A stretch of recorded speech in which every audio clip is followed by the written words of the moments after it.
अत्यंत सावधान होकर श्रद्धा पूर्वक श्रवण किया जाएगा तो श्रवण के अव्यवहित उत्तर में, अनंतर में, जिन भगवान के नाम रूप गुण लीला का श्रवण किया है उन्हीं का कीर्तन अपने आप होने लग जाएगा। और जब श्रवण कीर्तन होने लग जाएंगे तो वृत्ति तदाकार हो जाएगी, तन्मय हो जाएगी, फिर वह भगवान सब में दिखाई पड़ने लग जाएंगे, फिर स्मरण भी सहज हो जाएगा। हमने यह अवस्था अपने पूज्य सद्गुरुदेव श्री भक्तमाली जी महाराज की देखी। वे प्राणी मात्र में अपने आराध्य का दर्शन करते थे। उनकी दृष्टि में कोई बुरा था ही नहीं। जब सब कुछ भगवान है तो बुरा क्या है फिर, बोलो।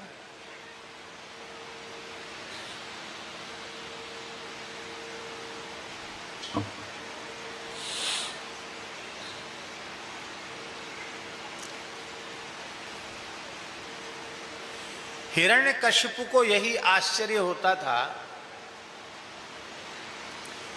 कि मैं इस बालक से द्वेष करता हूं, पर यह बालक मुझसे बिल्कुल द्वेष नहीं करता। मैं इसका निरंतर अनिष्ट चिंतन करता हूं, पर यह कुछ नहीं, एकदम स्वाभाविक अवस्था में रहता है। प्रहलाद जी अपने पिता में दोष नहीं देखते थे।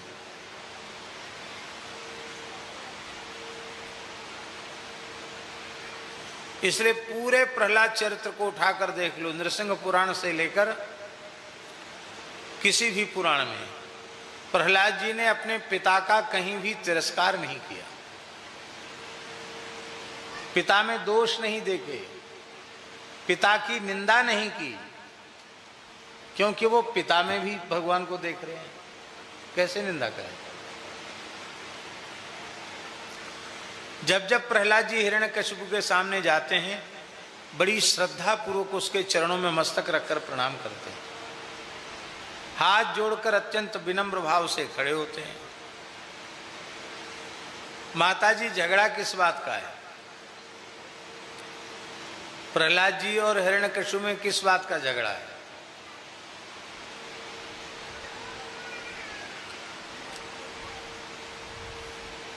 हिरण्यकशिपु कहता है, और किसी को परमात्मा मत मानो, मुझे ही जगदीश्वर जगन्नाथ परब्रह्म परमात्मा सर्वेश्वर के रूप में स्वीकार कर लो। अब प्रहलाद जी का कहना यह है कि परमात्मा से भिन्न कोई वस्तु ही नहीं है, कोई व्यक्ति नहीं, कोई पदार्थ नहीं। आप जो अपने को परमात्मा कह रहे हो, इसका अर्थ है आपके सहित ये पूरा विराट परमात्मा का स्वरूप है। बस प्रहलाद जी इस सार्वभौम सत्य को कह रहे थे। इसलिए प्रहलाद जी ने कहा, नहीं, ये तो नहीं हो सकता कि तुम अकेले परमात्मा हो, क्योंकि तुम देह भाव में स्थित होकर के अपने को परमात्मा कह रहे हो। परमात्मा व्यापक है, विभु है, विरज है, निष्कलंक है, निर्विकल्प है, निरंजन है, नित्य है, गुणातीत है, और यह लक्षण देहवादी पुरुष में संभव नहीं है। तुम देह में स्थित होकर बोल रहे हो, और ये देह में स्थित होकर बोलना सत्य नहीं, ये झूठी बात है। हम झूठी बात को कैसे मान लें, इसी बात का झगड़ा है। तो ठीक से श्रवण होगा, ठीक से कीर्तन होगा, तो स्मरण भी होगा। इसमें तनिक भी संदेह नहीं है, स्मरण अपने आप होने लग जाएगा। और अंत में सुखदेव जी ने और खोल कर कह दिया, एतावान सांख्य योगाभ्याम स्वधर्म परिनिष्ठया जन्मलाभः परः पुंसाम अन्ते नारायण स्मृति। हे राजन,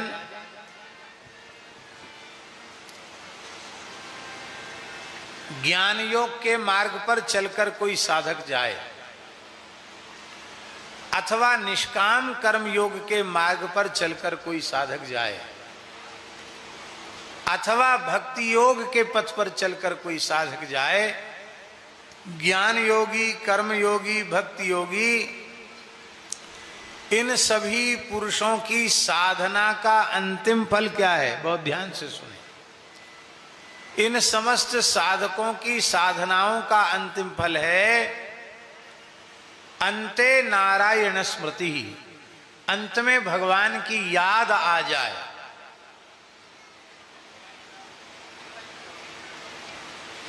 विद्यार्थी पूरे वर्ष पढ़ा,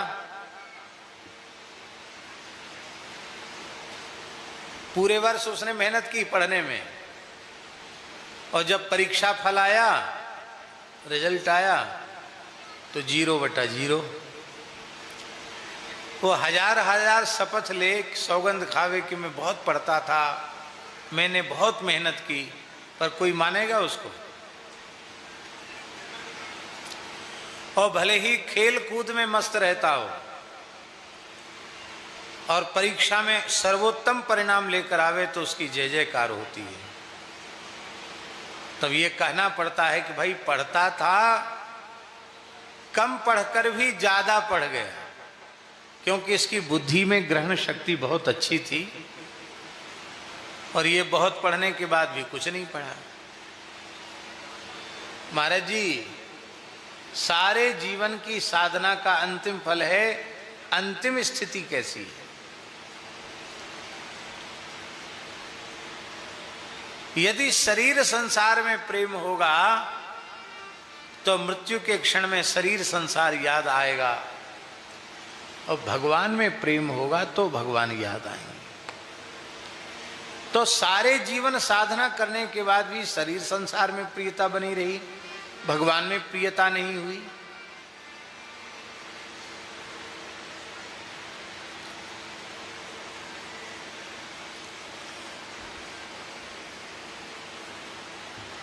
हमने 2 लोगों का प्रत्यक्ष देखा।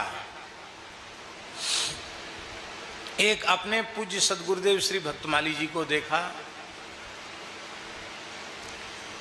जीवन की अंतिम श्वास तक भगवत स्मरण,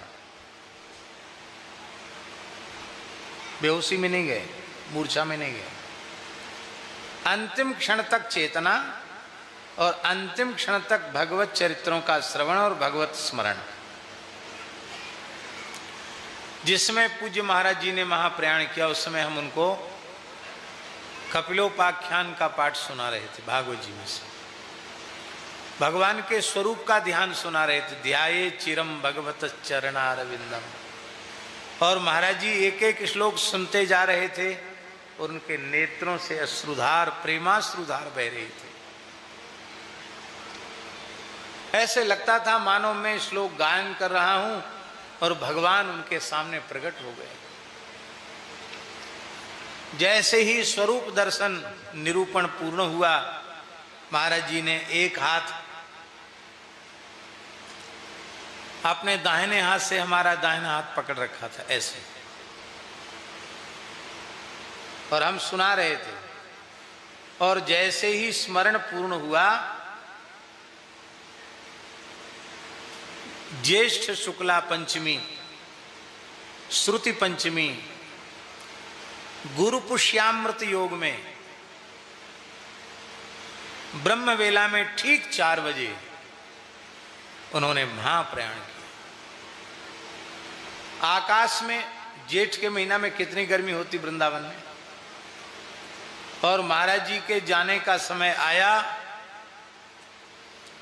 मेघ छा गए और अत्यंत शीतल मंद सुगंधित हवा बहने लगी। ठीक 4 बजे महाप्रयाण किया, उसी समय बादलों की मधुर मधुर गर्जना हुई, बिजली चमकी, पूरे स्थान में बिजली का प्रकाश हुआ, और बूंदाबांदी हो रही थी, उसी बीच में महाराज जी ने महाप्रयाण किया। जेठ के महीना में कितनी गर्मी होती है।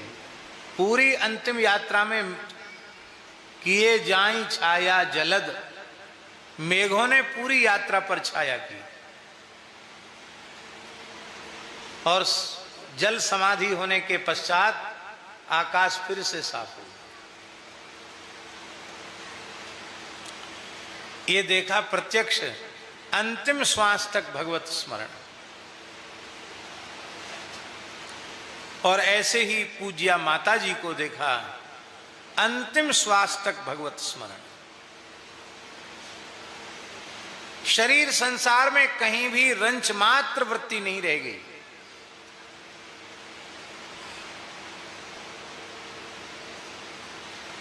सेवा में माता जी जो नर्स थी उसने पूछा कि आप तो कहती थी कि मेरी राधा सखी हमको लेने आएगी, आपकी पल्स गिर रही है, कहाँ है आपकी राधा सखी? तो माता जी बोली कि तुमको दिखता नहीं है, यहीं तो है। कहाँ है? बोले मेरे साथ बैठी, मेरे आसन पर बैठी हुई है और कह रही अम्मा हम तुमको लेने आए। और उसी समय तीव्र गति से नाम जप तो चलते ही रहता था, पर उसके बाद इतनी तीव्र गति से नाम शुरू हुआ, जिस समय उन्होंने अपने देह का विसर्जन किया उस समय भी तीव्र गति से नाम चल रहा था और उनका मस्तक मेरी गोद में था।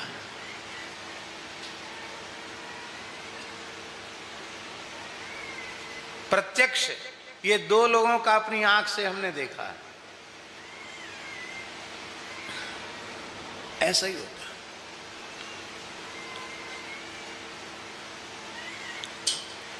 अंते नारायण स्मृति।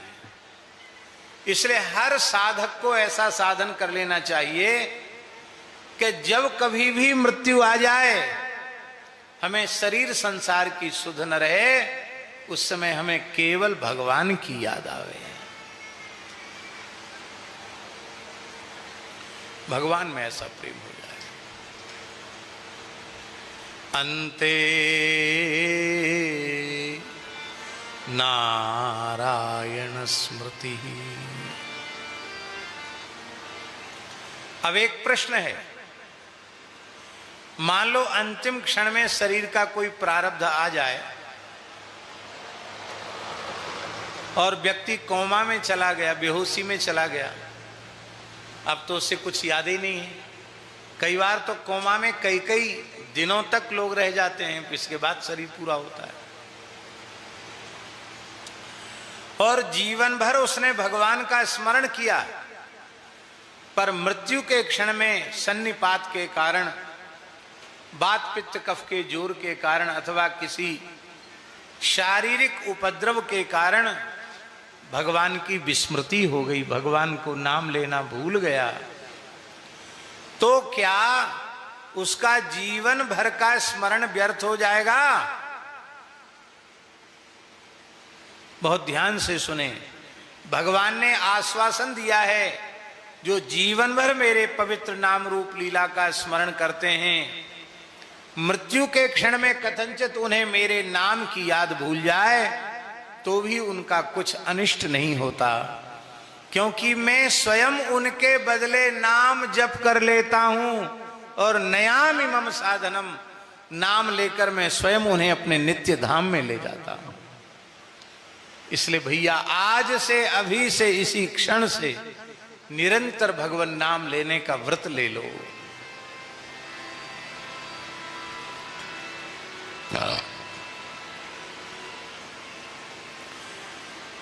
भगवान के स्मरण से मृत्यु मंगलमयी हो जाती है। यद्यपि हमारी विद्यार्थी अवस्था थी, लेकिन भगवान ने हमको थोड़ी सी झलक दिखा दी मृत्यु की।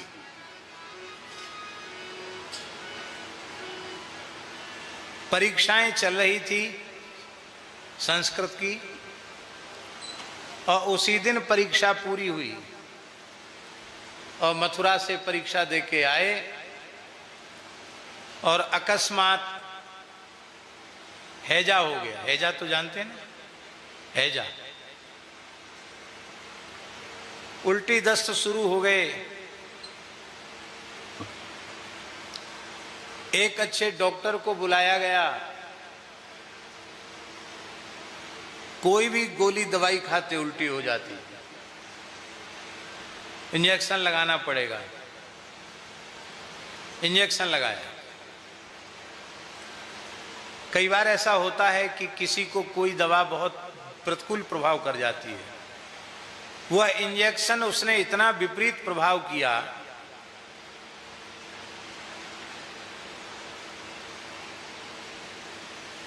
वो इंजेक्शन ने जहर का काम किया, ऐसा समझो आप, विष का काम किया।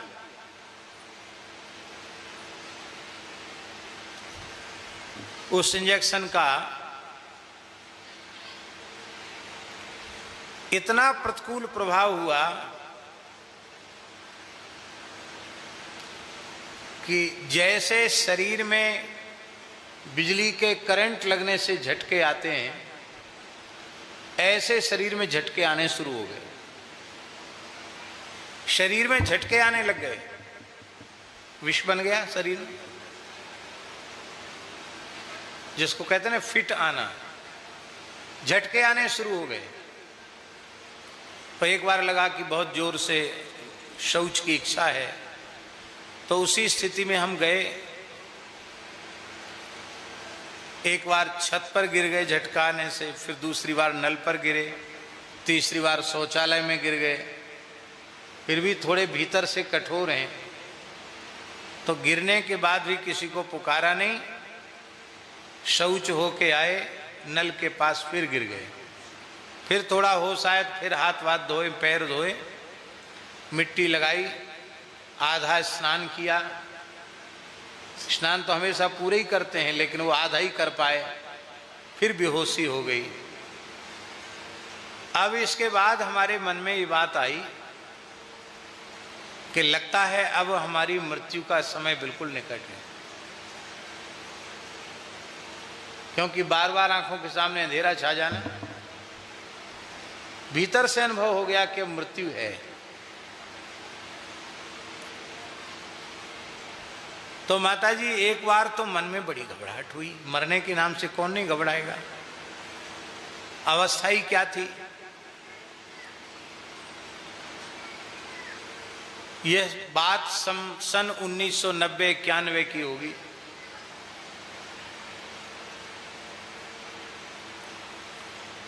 तो एक बार तो हमारे उसमें हमारा विद्यार्थी जीवन था, एक बार तो हमारे मन में आया, अरे पढ़ने के नाम से वृंदावन आए थे, अभी पढ़ाई भी पूरी नहीं हुई,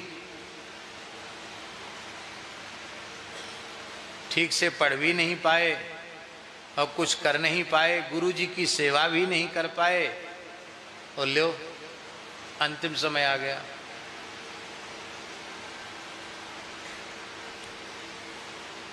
अब शरीर तो अब नहीं रहेगा और हमारी मृत्यु की सूचना हमारे घर भेजी जाएगी। मेरी माताजी बहुत दुखी होंगी, हो सकता महाराज जी को कुछ कुछ बोलने लग जाएं, उनको कौन समाधान देगा। ये सब बातें दिमाग में आने लगे, तो लगे हम मर जाएंगे। दूसरे ही क्षण ने बुद्धि ने सकारात्मक चिंतन किया। दूसरे क्षण महाराज जी बुद्धि में एक बात आई कि देखो भगवान की कितनी करुणा है, पवित्र विप्र कुल में जन्म लिया, श्रीधाम वृंदावन है, संतों का स्थान सुदामा कुटी है और साक्षात सदगुरु भगवान की सन्निधि है। आज न कल हमेशा कोई 1000 वर्ष तो कोई जीने वाला है नहीं, मरना तो है ही है। तो हम कितने भाग्यशाली हैं कि सदगुरु भगवान की सन्निधि में हमें अपने प्राणों का विसर्जन करना होगा। उनकी दृष्टि पड़ेगी, उनका हाथ माथे पर पड़ेगा, हमको तो भगवत प्राप्ति हो ही जाएगी, अब संदेह नहीं है, हमारे कल्याण में संदेह नहीं है। अब हमें सावधान होकर भगवत स्मरण करना चाहिए। ये बात केवल माताजी मन में आई, और मन में आते ही बड़ी तीव्र गति से षडक्षर राम तारक मंत्र आज गुरु मंत्र भीतर से जैसे जागृत हो गया, तेजी से मंत्र चलने लग गया और हम बेहोश हो गए। इसके बाद हमें पता नहीं, महाराज जी ही छत से गोद में उठाकर लाए, लोग इकट्ठे हो गए। रात्रि का समय था।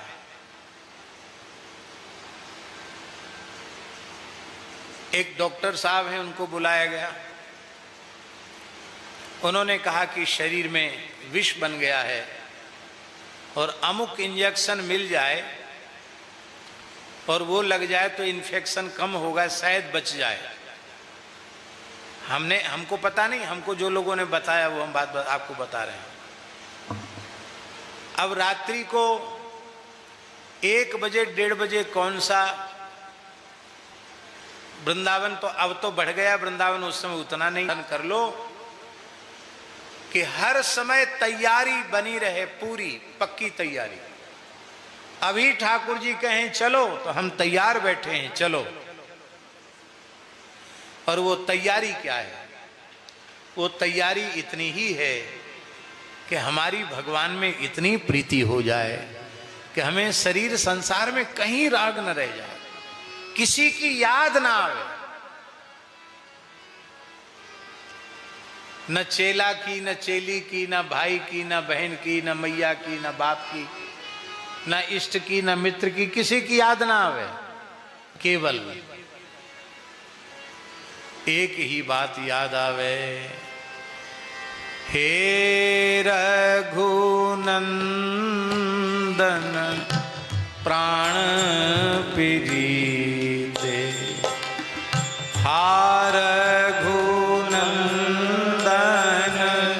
प्राण प्रीते, तुम बिन जियत बहुत दिन बीते, तुम बिन जियत बहुत दिन बीते। ये अंतःकरण की स्थिति हमारी हो। हा हा, जेहि मरने से जग डरे, सो मेरे आनंद, कब मरी हों कब भेंटी हों पूर्ण परमानंद। हमारा